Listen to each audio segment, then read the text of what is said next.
सबिन को जोहार। आलिंग मुकेश बिरुआ। आदित्य प्रसाद सिन्हा की किताब हो भाषा और साहित्य का इतिहास में वाराणसी लिपि के संबंध में कुछ जानकारियाँ लाखों मीडिया के यूट्यूब चैनल में बताई गई है। ये वही गुरु हैं जो हालिया दिनों में जोमसूयम को 1,32,00,000 साल पहले शुरू होने की बात कहते हैं, जो अंडिया को इंडिया से जोड़ते हैं। तो आज हम उसी किताब को गहराई से देखने समझने की कोशिश करते हैं कि उसमें आखिर क्या कुछ लिखा है वाराणसी के बारे में।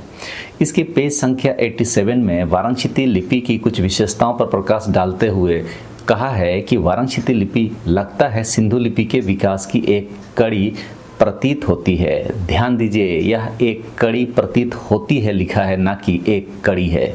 यानी लेखक को संदेह है कि यह सिंधु लिपि के विकास की कड़ी ही है। लेखक कहते हैं कि यह लिपि सिंधु लिपि के एक विकसित रूप ब्राह्मी लिपि की समकालीन प्रतीत होती है। यहाँ पर फिर वाराणसी लिपि के लिए एक संदेह व्यक्त किया गया है कि समकालीन भी हो सकती है और नहीं भी, और इसे गारंटी नहीं दिया है। जबकि पेज संख्या 74 में वाराणसी की संरचना और वर्णों के स्वरूप को ब्राह्मी लिपि से मिलने की बात लिखती है। तीसरा पॉइंट लिखता है कि इस लिपि से ब्राह्मी लिपि को ही जीवित रखने की कोशिश स्पष्ट दिखती है। इसका सीधा मतलब है कि ब्राह्मी लिपि को बचाए रखने के लिए वाराणसी लिपि को डिजाइन किया गया है। पिन्नो ने भी तो इरादतन इसे बनाने की बात अपने रिसर्च में कही थी। इससे भी साबित हो रहा है कि वाराणसी लिपि को इरादतन बनाया गया है। चौथा पॉइंट कहता है कि यह लिपि हो लोगों के विद्वानों के अनुसार ब्राह्मा अथवा सिंगबोंगा द्वारा सृजित लिपि है। ये दोनों तथ्य लाकोबोद्रा के अनुसार भी गलत हैं, क्योंकि लाकोबोद्रा ने इसे 13वीं शताब्दी में देवातुरी के द्वारा निर्मित लिपि बताया है।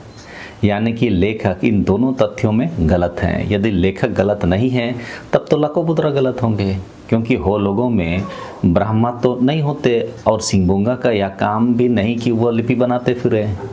क्या जानबूझकर लाकोबोद्रा ने देवताओं से लिपि को जोड़कर धर्म के अंधभक्तों को झुमाना चाहते थे? इस पर भी आने वाले समय में विश्लेषण की जरूरत होगी। क्या लिपि को धार्मिक कर्मकांडों के लिए इस्तेमाल किया गया या किया जा रहा है? यदि ऐसा कुछ मिलता है तब उस पर अलग से कभी वीडियो जरूर बना दूंगा।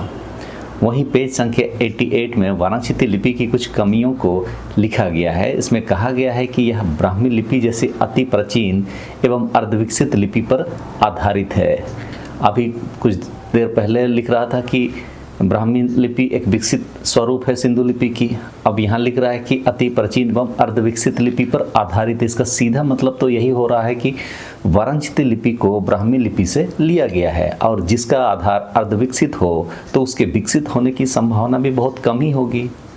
अगला पॉइंट कहता है कि इसके पढ़ने लिखने वालों की संख्या और लोगों के बीच लिपि के बारे जागरूकता की कमी से इसकी विकास की संभावना कम प्रतीत होती है। इसका मतलब यह हुआ कि लेखक को शक है कि इसे स्वयं हो समाज के लोग स्वीकार करेंगे भी या नहीं। बताइए, जिस लेखक पर अंधभक्तों को इतना गुमान हो रहा था वही हो समाज में मान्य नहीं होने की बात लिख रहा है, ब्राह्मी लिपि से उधार लेने की बात लिख रहा है। आगे कहता है कि किसी भी लिपि का विकास उसकी सरलता एवं सुपाठ्यता से जुड़ा होता है। यानी कोई भी भाषा और लिपि पढ़ने में सुगम हो और साधारण बोलचाल की भाषा में हो तभी विकास की संभावना होती है, जो इस लिपि में नहीं है। वाराणसी लिपि में कई तथ्यों के अभाव को भी लेखक ने उल्लेख किया। यानी वाराणसी लिपि खुद हो समाज के लोगों के लिए ना ही सरल है और ना ही सुपाठ्य है। इसका मतलब इतने दिनों से हम जो दावा लिपि और होहयम के बारे कर रहे थे वह पहले भी सत्य था और आज भी। आज जब हम बोल रहे हैं तो लोगों को दिक्कत हो गई। यही बात आदित्य प्रसाद सिंह ने अब यहाँ लिख दिया, लोगों को अच्छा लग रहा है। चौथा बिंदु कहता है कि यह लिपि लिखने में अधिक स्थान लेती है। इसका भी सीधा मतलब है कि यह आसानी से लिखा जाने वाला नहीं है। पांचवा बिंदु कहता है कि इस लिपि में कई अक्षर एक दूसरे से बहुत साम्य रखते हैं, अतः लिखने और पढ़ने में उनके उच्चारण तथा अर्थ में अंतर आ सकता है। यही बात तो पोंपो की समीक्षा में हमने बताई थी। छठवां पॉइंट बताता है कि यह देवनागरी लिपि से थोड़ी समानता रखते हुए भी रोमन लिपि से अधिक निकट प्रतीत होती है, जो राष्ट्रभाषा की दृष्टि से उचित नहीं है। यानी वाराणसी लिपि राष्ट्रीय स्तर पर कोई स्पष्ट पहचान बना पाए उसकी संभावना नहीं के बराबर है।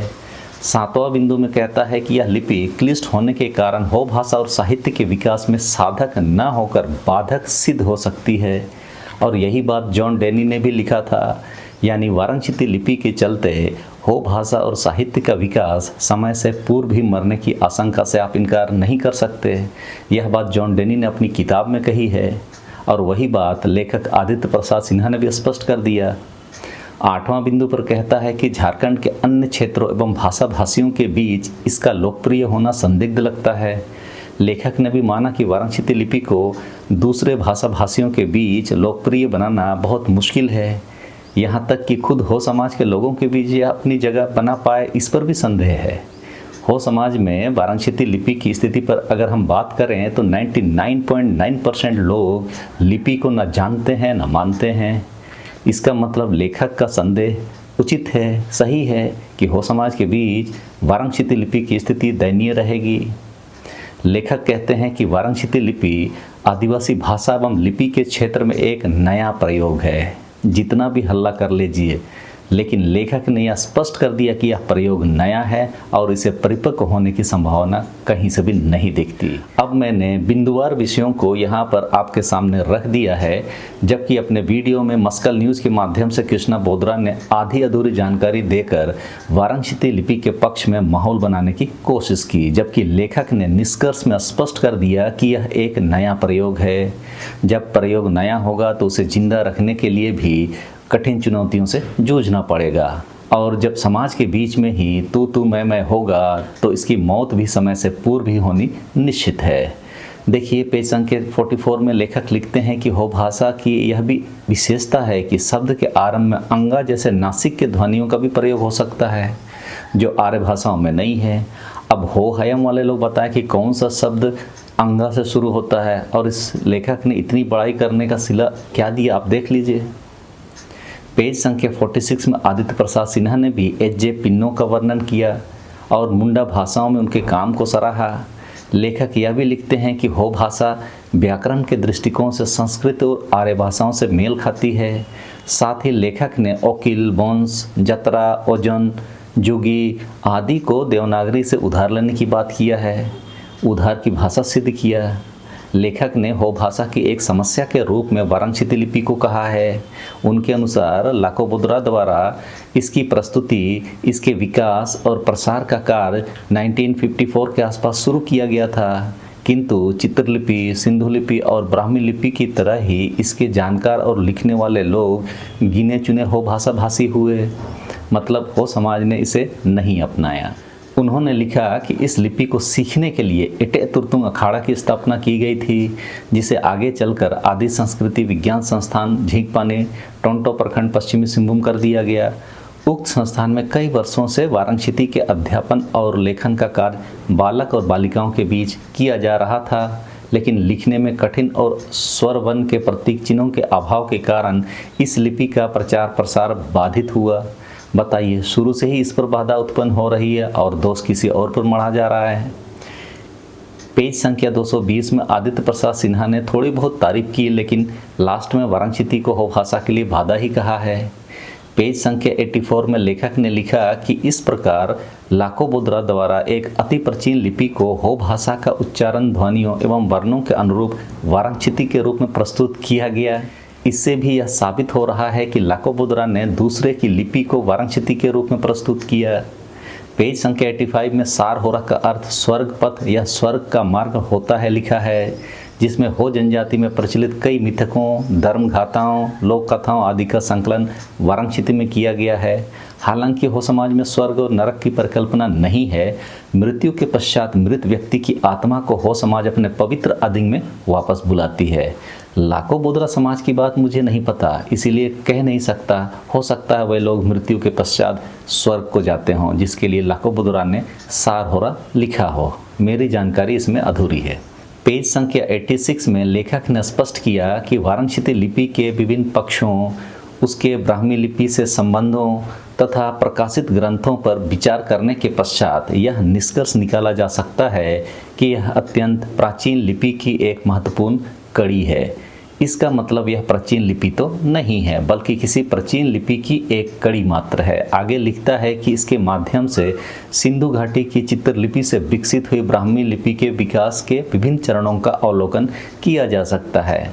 यही बात तो एच जे पिन्नो ने भी साबित किया कि वाराणसी लिपि को ब्राह्मी लिपि के विभिन्न कालक्रमों से लिया गया है और उन्होंने अपने रिसर्च में उसे सबूतों के साथ स्थापित किया। आप मेरे इस वीडियो में विस्तार से समझने के लिए देख सकते हैं, जिसके आधार पर ही पिन्नो ने वाराणसी लिपि को उधार की लिपि बताया। ये तो रहा लेखक आदित्य प्रसाद सिन्हा की किताब हो भाषा और साहित्य का इतिहास की बातें। मैंने सिर्फ लिपि के संबंध में जो लेखक ने लिखा है उसकी ही व्याख्या की है, हो भाषा के बारे में किताब में जो लिखा है उसकी नहीं। वास्तव में देखा जाए तो इस पुस्तक में वाराणसी लिपि के बारे में हौले हौले से प्रहार करके वही कहा गया है जिसे पिन्नो ने कठोर शब्दों में कहा। लेखक ने भी स्पष्ट कर दिया कि यह लिपि तपस्या से या सपनों से हासिल नहीं हुई थी, बल्कि अति प्राचीन लिपि की कड़ी है, यानी किसी प्राचीन लिपि से ली गई है। लेखक ने ब्राह्मी लिपि के साथ इसकी तुलना नहीं की, बल्कि उसके जगह पर उन्होंने अति प्राचीन शब्द का इस्तेमाल किया। जिस तरह की तुलना पिन्नो ने अपने रिसर्च में अंकित किया, वैसा विस्तार से लिपि के अक्षरों के बारे में यहाँ नहीं बताया गया, बल्कि लेखक का ज़्यादा ध्यान भाषा के इतिहास पर ज़्यादा दिखा और लिपि के बारे में सिर्फ कुछ ही पन्ने लिखे। लेखक आदित्य प्रसाद सिन्हा ने भी एच जे पिन्नो और जॉन डेनी के काम की प्रशंसा की है और लियोनेल बरो की भी प्रशंसा की, और अंधभक्त लोग पिन्नो के काम को अंगूर खट्टे हैं वाली स्थिति में देख रहे हैं। देख लीजिए, फिर भी मेरे तरफ से सबों को धन्यवाद रहेगा। जोहार।